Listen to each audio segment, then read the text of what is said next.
अस्सलाम वालेकुम स्टूडेंट्स। आज का हमारा टॉपिक है law of universal gravitation. Statement, her law का जो होता है वो स्टेटमेंट होता है। आपने इसका इंट्रोडक्शन डिफिनीशन हेडिंग नहीं देना। सो स्टेटमेंट क्या है इसका? Every body in the universe attracts every other body with the force which is directly proportional to the product of their masses and inversely proportion to the square of the distance between their centres. ये law Newton ने present किया था। इसी law के मुताबिक हर body universe में दूसरे body पे फोर्स अप्लाई करती है। ठीक है, ये m1 है, मेरे पास एक बॉडी है और ये m2 है। अब ये m1 क्या कर रहा है? m2 को अपनी तरफ अट्रैक्ट कर रहा है एक फोर्स से।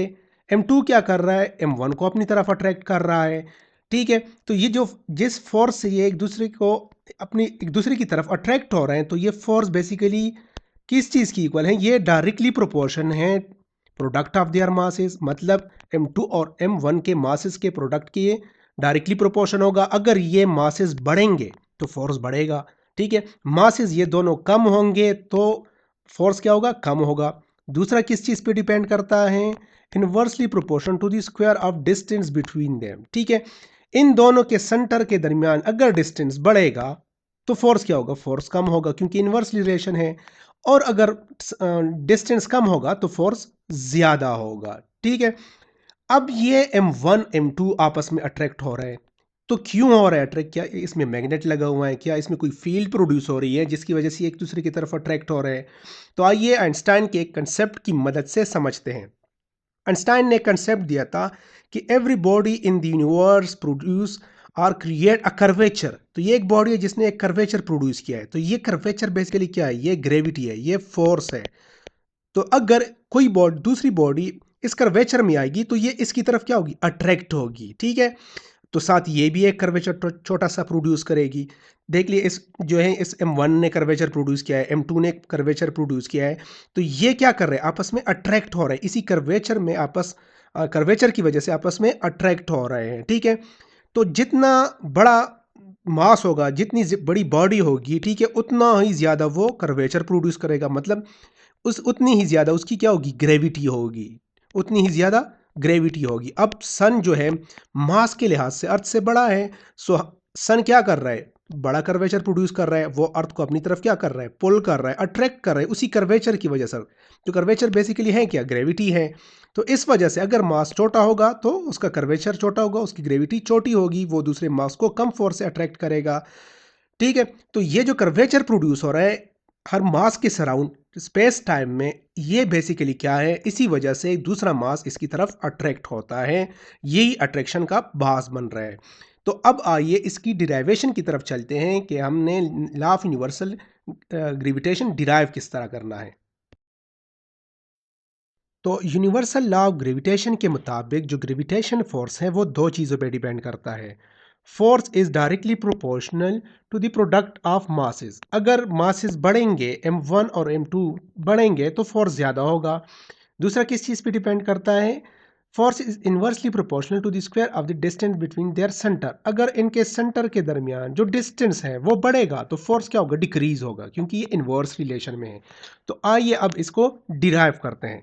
सो gravitational force is directly proportional to m1 and m2। ये m1 एंड m2 आपस में क्या है? मल्टीप्लिकेशन में है।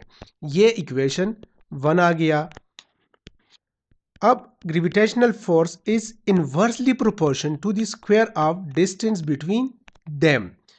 अगर डिस्टेंस बढ़ेगा तो यूनिवर्सल फोर्स ऑफ ग्रेविटेशन जो है ये क्या होगा? कम होगा। ये इक्वेशन 2 आ गया। अब इक्वेशन 1 एंड 2 को क्या करते हैं? कंबाइन करते हैं। सो कंबाइन इक्वेशन 1 एंड 2, बिकॉज इनका लेफ्ट हैंड साइड क्या है? सेम है, so इस वजह से इसको कंबाइन करते हैं। So gravitational force is equal is directly proportion to m1 into m2 divided by r square.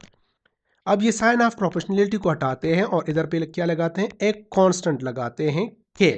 ठीक है, तो fg is equal to k to m1 m2 divided by r square. इधर जो कांस्टेंट है k, ये मेरे पास किस चीज की इक्वल है? g, कैपिटल G, जिसको ग्रेविटेशनल कांस्टेंट कहा जाता है। ठीक है, ग्रेविटेशनल कांस्टेंट।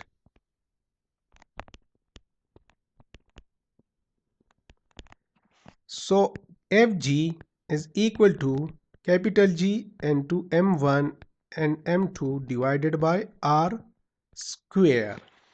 सो ये कैपिटल जी की वैल्यू क्या है, क्योंकि ये कांस्टेंट है तो इसकी वैल्यू है 6.67 raise to power -11 newton metre square divided by kg square. अब ये इसका यूनिट किस तरह डिराइव हो गया, उससे पहले हम ये जानते हैं कि जी जो है ये वैक्यूम पे, ये किसी मीडियम पे डिपेंड नहीं करता। ये वैक्यूम, एयर, सॉलिड, लिक्विड हर चीज़ में सेम होगी। अब इसकी यूनिट की तरफ चलते हैं। तो अगर हमने जी का यूनिट डिराइव करना है तो इसको अकेला छोड़ना है। ठीक है, तो हम क्या करते हैं कि आर स्क्वायर को इस साइड पे भी मल्टीप्लाई करते हैं तो इधर कैंसिल हो जाएगा।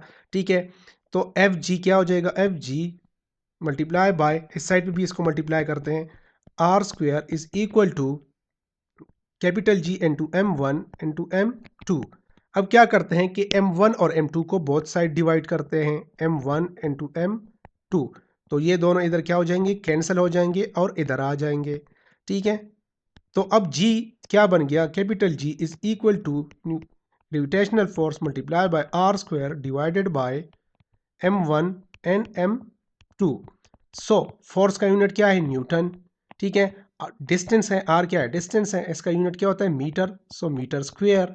ठीक है, अब फोर्सेस मासेस दो है, m1 एंड m2। सो ये क्या आ जाएगा, kg, इसका यूनिट क्या होता है, kg, और ये दो है तो इसको हम kg स्क्वायर लिखते हैं। ठीक है, तो ये इसका यूनिट डिराइव हो गया और ये है ग्रेविटेशनल कांस्टेंट।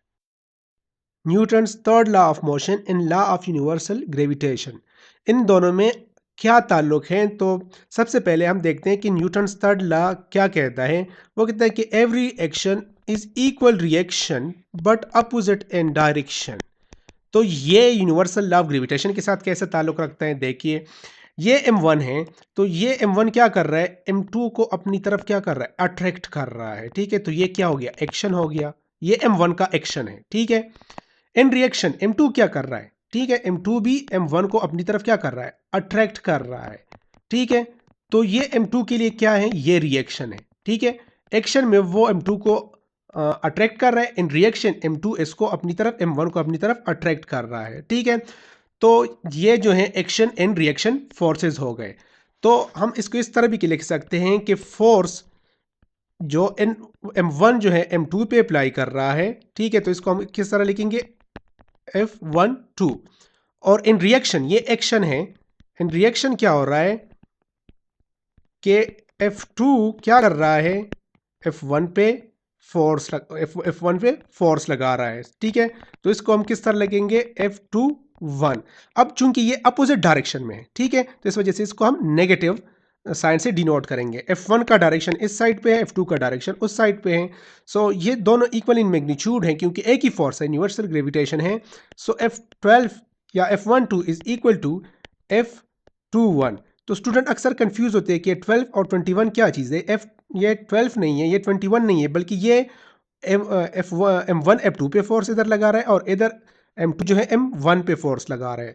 जिस तरह मून जो है वो अर्थ के गिर्द रिवॉल्व कर रहा है तो मून अर्थ पे फोर्स लगा रहा है, अर्थ को अपनी तरफ पुल कर रहा है, इन रिएक्शन अर्थ इसको अपनी तरफ पुल कर रही है। तो ये एक्शन इन रिएक्शन फोर्सेस हैं जो कि यूनिवर्सल लॉ ऑफ ग्रेविटेशन के साथ रिलेट कर रहे हैं।